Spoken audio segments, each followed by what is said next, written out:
ఓడిపోయే లబలబమాని మొత్తుకొని కదలలేక ఏడ్చింది.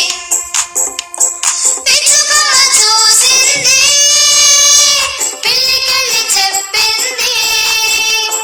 పిల్లి మామ పరిగెత్తి పొంగమ్మకు చెప్పింది.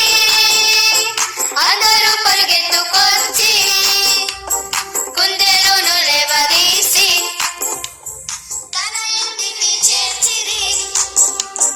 వైద్యుని పిలిపించిరి. డాక్టరు ఎదన వచ్చి, సిస్టరు చిలకమ్మ వచ్చి గాయాలను కడిగేసి పసురు మందు వేసిరి.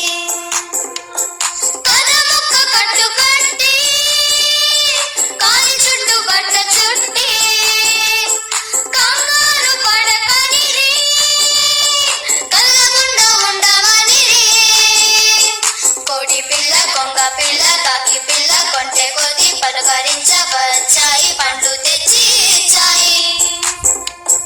కొంటె కొద్ది ముందుకొచ్చి కాలు పట్టి లాగి చూసి కలవరమే వద్దంటూ కబుర్లను చెప్పబోయే.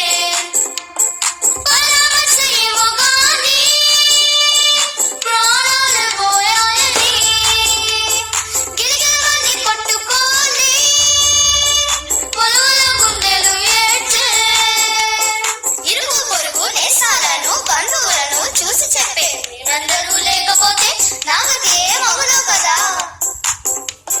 పులిరాజు వనరాజు నన్ను చేయు పలహారం, మీ సాయం వల్ల మీ మీ మీ మీ మీ సాయం వల్ల నేను బతికి బట్ట కట్టాను. ఎప్పటికీ మరువనమ్మా మీ